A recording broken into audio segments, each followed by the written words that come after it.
Amada igreja e os distintos amigos e moradores aqui da Lagoinha, com a gloriosa e santa paz do nosso Senhor e Salvador Jesus Cristo. Amém?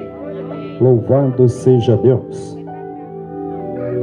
Evangelho de Lucas, capítulo 23. Nós faremos uma leitura um pouco extensa, a partir do versículo de número 33, até o versículo de número 42. Evangelho de Lucas é o terceiro evangelho no Novo Testamento, para facilitar para os irmãos aqui da Lagoinha. Novo Testamento, você encontra Mateus, Marcos e aí vem Lucas. Capítulo 23.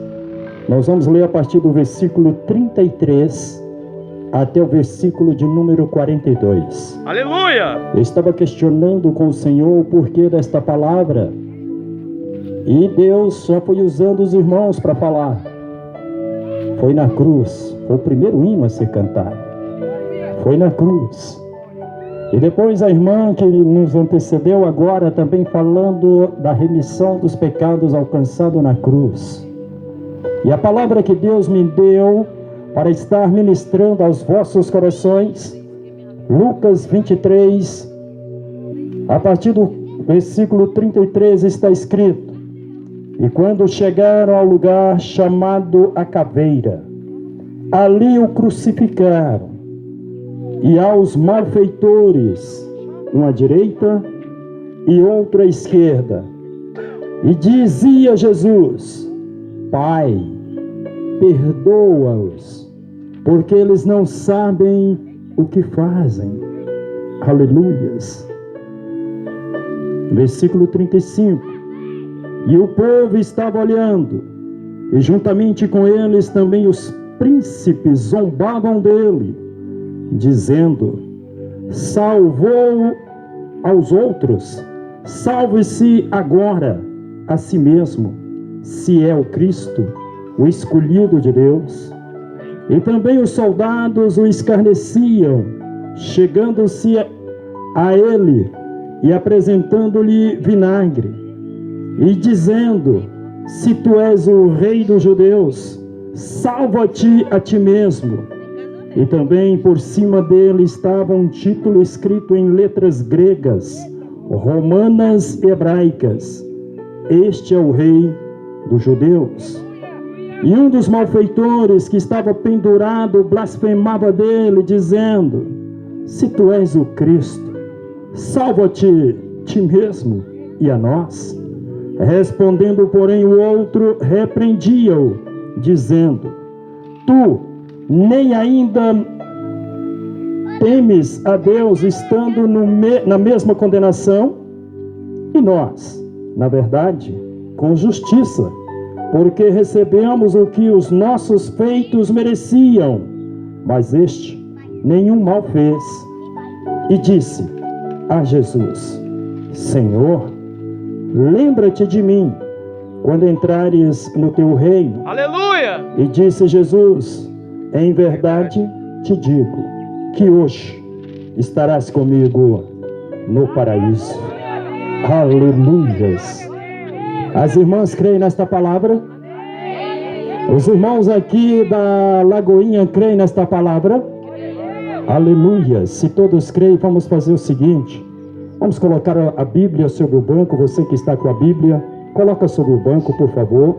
Você que está com o celular na mão, coloque o celular no banco, por favor.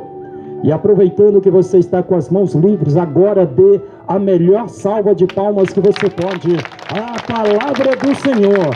E enquanto você aplaude a palavra do Senhor, glorifica o nome de Jesus Cristo, dizendo: Senhor, eu te amo, eu te adoro, porque o Senhor é bom e a sua misericórdia dura para todos sempre. Aleluias! Louvado seja o nome do Senhor.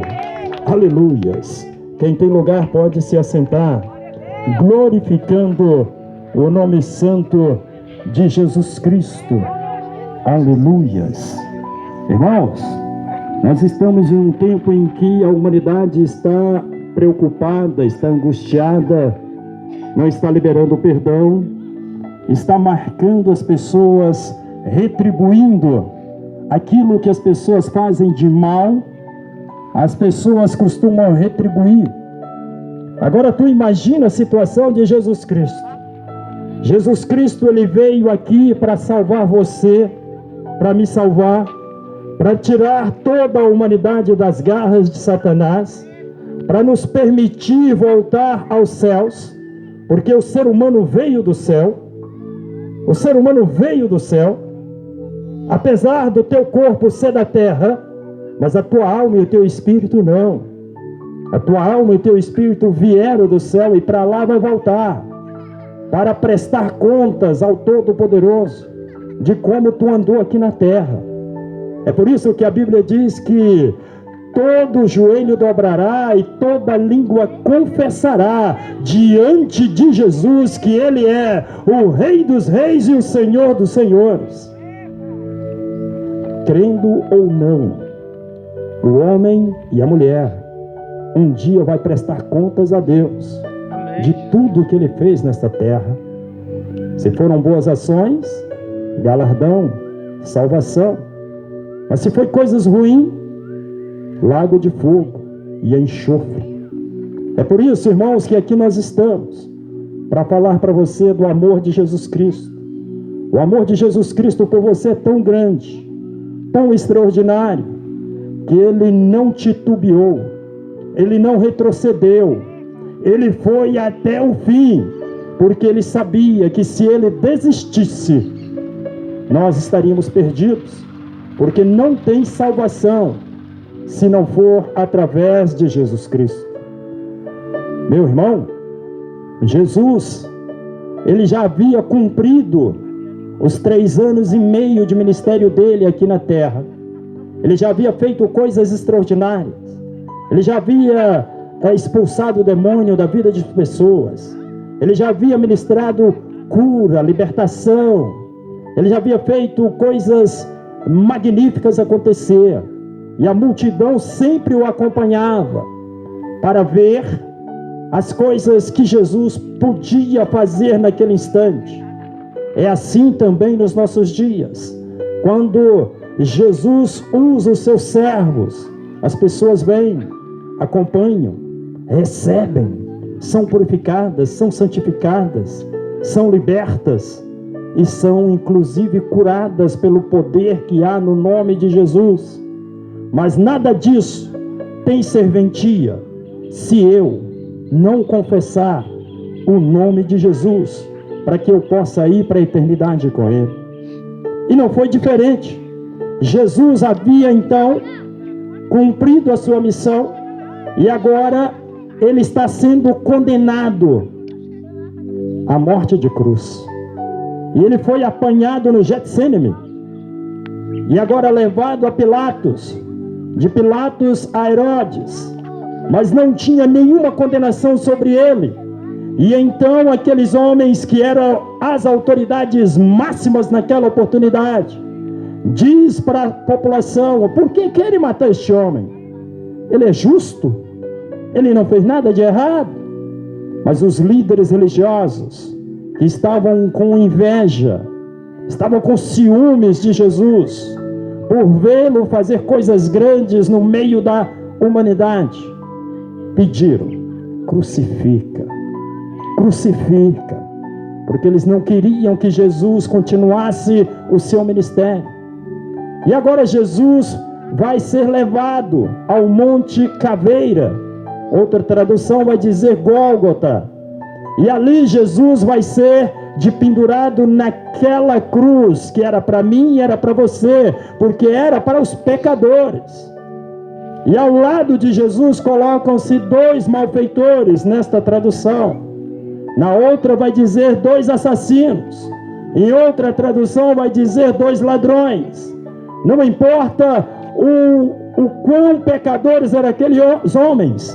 Na verdade, o que importa é que eles eram pessoas más, pessoas que não respeitavam a lei, pessoas que eram dignas de morte, que eram dignas de condenação, assim como eu e você somos dignos de condenação, mas as misericórdias de Jesus estão sobre nós. Aleluia! E é por isso que nós temos a condição de estar glorificando, bendizendo o nome dele, dizendo que ele nos alcançou para nos dar a vida eterna. Aleluias! E aqueles homens estão ali, os dois malfeitores, ou assassinos, ou bandidos, sei lá. Eles estão pagando pelo que eles haviam feito. E Jesus não havia cometido nada de errado. Pelo contrário, ele só tinha feito coisas boas, anunciado o reino de Deus. Mas ainda assim ele estava sendo crucificado. E agora, no versículo 34, Jesus diz: Pai, perdoa-os. A palavra que eu venho trazer aqui é para alguém que não consegue liberar perdão.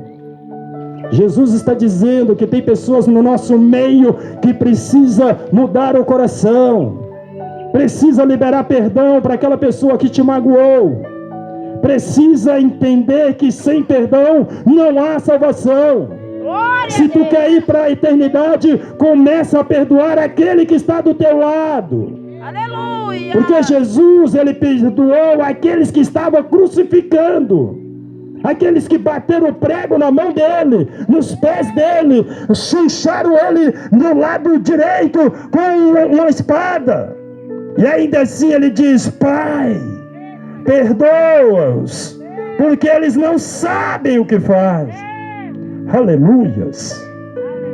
É amor profundo, majestoso.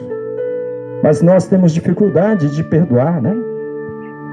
Ah, minha amiga falou mal de mim no Facebook, eu estou revoltada, eu não perdoo. Não é assim. Ah, falou mal de mim no trabalho, eu não perdoo. Ah, levantou falsa calúnia contra mim, eu não perdoo. Começa a rever os seus conceitos. Imagina, o que tu tem passado não é nada diante do que Jesus passou por você. O que falaram de você não é nada diante daquilo que o Mestre Jesus sofreu. Ele poderia muito bem desistir ali e dizer: eu não vou morrer por este povo, porque são maus, são ruins. Multipliquei pães, dei visão ao cego, libertei o possesso, fiz o paralítico andar, o surdo ouvir, o cego enxergar. E agora estavam todos lá gritando: crucifica, crucifica. Quanta maldade do ser humano. O ser humano é perverso, é mau. Tu empresta R$100 pro camarada, beleza, mas no dia de pagar tu não paga. Ei, pague.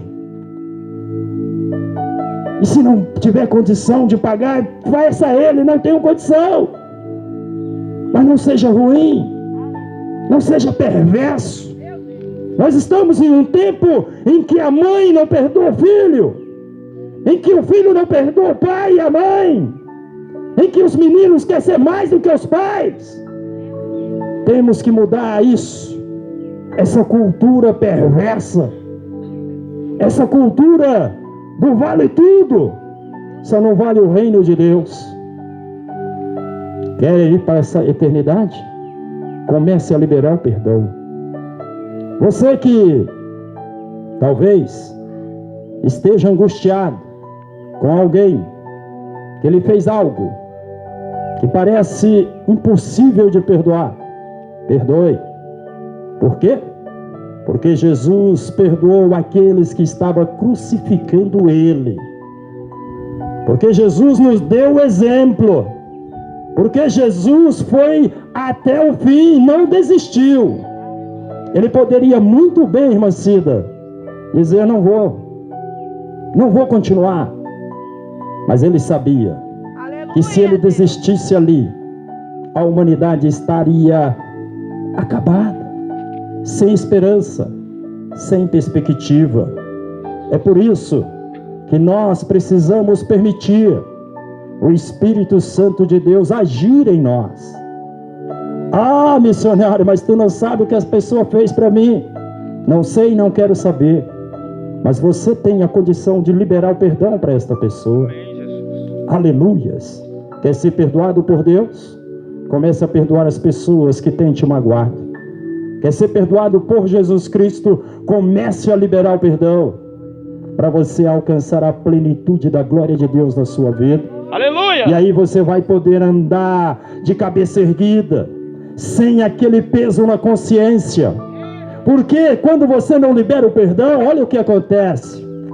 Você fica com aquele sentimento ruim no coração, com aquela angústia. E quem sofre é você. Porque a outra pessoa que te fez o mal, ela não está nem aí contigo, ela está vivendo normalmente. E você fica ali, martelando aquela angústia, aquele sofrimento. Você fica toda vez que vê, fez isso comigo. E ela está lá vivendo, sossegada. Então começa a liberar o perdão e tu vai ver como é que a tua vida vai ser transformada para melhor. Louvado seja o nome do Senhor. Jesus disse: Pai, perdoa, porque eles não sabem o que faz. Aleluias. E olha o que eles fizeram na sequência. E o povo que estava ali olhando juntamente com eles, também os príncipes, zombavam dele. Imagine, você faz coisa grande para alguém, essa pessoa usufrui do benefício, e depois diz: aquilo não valeu nada, isso não foi nada. É a mesma coisa, irmã Silvia, você faz um casamento na tua casa, convida todos os seus vizinhos, gasta aquilo que você não pode, mas serve as pessoas com o melhor que tem. E ainda tem um ingrato que sai falando: aquele casamento não valeu nada. Eu fui lá e não fui bem atendido, não me deu um refrigerante, não me deu um biscoito, sei lá, não me deu um prato de farofa. Entregou para todos, mas para mim não. Ingratidão. É o que estava acontecendo com Jesus. Jesus fez tudo e agora os líderes religiosos estavam dizendo: salvou os outros, salva-se a si mesmo, se és o Cristo, o escolhido de Deus. Agora eles estavam duvidando, porque primeiro eles viram Jesus operar. E quando Jesus ordenava que o paralítico andasse e o paralítico saltava de felicidade, eles falavam: esse homem é poderoso.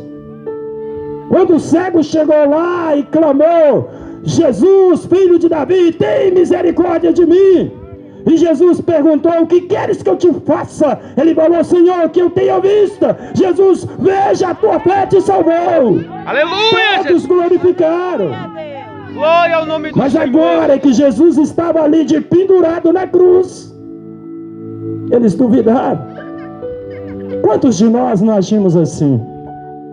Recebemos as bênçãos de Deus, somos santificados, purificados, e depois esquecemos de dar um passo para esse Jesus, de ir na casa dele, de agradecer a ele, de ler a palavra dele, de fazer aquilo que ele determina. Jesus, ele tem coisas grandes para nós, mas nós precisamos permitir que essas coisas fluam dentro de nós. Aleluias. E também os soldados escarneciam, chegando a ele e apresentando-lhe vinagre, e dizendo: se tu és o rei dos judeus, salva a ti mesmo. Humilhação, descrença. Mas Jesus persistiu. Jesus não desistiu. Versículo 38. E também por cima dele estava um título escrito em letras gregas, romanas e hebraicas: este é o rei dos judeus. Letras gregas, romanas e hebraicas. Era mais ou menos tipo o espanhol, o inglês, que são as línguas que dominam o mundo hoje, e o hebraico, que era a língua de Jesus. Era como se fosse nos nossos dias em português, que é a língua que nós falamos, o inglês, que é a língua que domina o mundo hoje, e o espanhol, que é a segunda língua mais falada nos nossos dias. Lá em Israel, que era o centro da humanidade há 2000 anos atrás. Era como se fosse nos nossos dias em Paris, na França, onde as pessoas vêm do mundo inteiro e estão ali reunidos. E é por isso que eles colocaram em romano, em grego e em hebraico, para que todos que passassem lessem e ajudassem a escarnecer, ajudassem a tirar um sarro, a humilhar. Estavam fazendo isso. Aleluias. E aí no versículo 39, e um dos malfeitores que estavam pendurados blasfemava dele, dizendo: se tu és o Cristo, salva a ti mesmo e a nós. O homem estava lá pregado, o coração era de pedra ou de ferro, porque mesmo sofrendo do jeito que Jesus estava sofrendo, ele ainda não tinha compaixão, não tinha amor. Então ele diz: se tu és o Cristo, salva a ti mesmo e a nós. Não é muito diferente dos nossos dias, irmã Dânia, porque se falarmos, vem porque tem um milagre, todos vêm. Mas se falarmos, vamos aceitar Jesus para ter a salvação da alma, aí poucos querem. Nos nossos dias, esta geração é incrédula, é perversa, porque ela quer os benefícios de Jesus, quer a cura, quer a libertação, quer as bênçãos, mas não querem o Jesus que dá as bênçãos. Aleluia, Deus! Quer vencer na vida? Aceite Jesus. Glória, Senhor. Porque você tendo Jesus na vida, as outras coisas vêm. A palavra de Deus nos diz: buscai primeiro o reino do céu e a sua justiça, porque as outras coisas vos serão acrescentadas. Aleluias. E quando você se dedica a fazer a vontade de Deus, Ele te surpreende a cada minuto. Há cerca de 20 dias, Deus usou a irmã Dânia para falar comigo lá no Brejo, no Tambal. Terminamos de ministrar uma palavra como aqui, e Deus usa a serva dele para chegar e falar comigo: olha, Deus está mandando te dizer que você vai receber uma bênção assim e assado. Eu não sei como, mas Ele vai te entregar. Aleluias. Eu recebi aquela palavra. E hoje, eu já estou com a bênção na mão. Algo tão grande, tão extraordinário, porque eu não tinha perspectiva financeira. Mas se é Deus que fala, meu amigo, Ele cumpre. Ele move céus e terra e abençoa a pessoa que Ele quer abençoar. Aleluias. Louvado seja Deus, irmão, porque é assim que Ele tem feito. Mas Ele tem visto a nossa dedicação. Nesse período de pandemia, há 1 ano, nós não paramos um dia sequer de falar do amor de Jesus Cristo. Fecharam os templos, nós fomos para a rua. Ficamos cerca de 30, 40 dias em Vazalândia, todos os dias, em uma rua, na outra rua, num bairro, no outro bairro, anunciando o nome de Jesus. Aleluia! E aí se cumpre a palavra: busque o reino de Deus e as outras coisas vos serão acrescentadas. Porque é Ele que cuida, porque é Ele que abençoa, porque é Ele que deu a vida, porque é Ele que te deu a respiração. E se Ele quiser tirar a respiração, não tem homem que segura. E os homens estão aí preocupados porque não estão conseguindo respirar. E agora impôs que tem que estar com um pedaço de pano no nariz para evitar um contágio. Mas deixa eu te dizer, se Deus não te guardar, não tem pedaço de pano, não tem álcool em gel, não tem nada que te mantém vivo. Aleluias! É Deus que está no controle. E eu sempre digo, aonde eu passo, está se cumprindo o Apocalipse, irmãos. Apocalipse, a partir do capítulo 7. Está escrito: Deus permitiria vir uma peste na terra. para matar milhões de pessoas. E ainda assim os homens não vão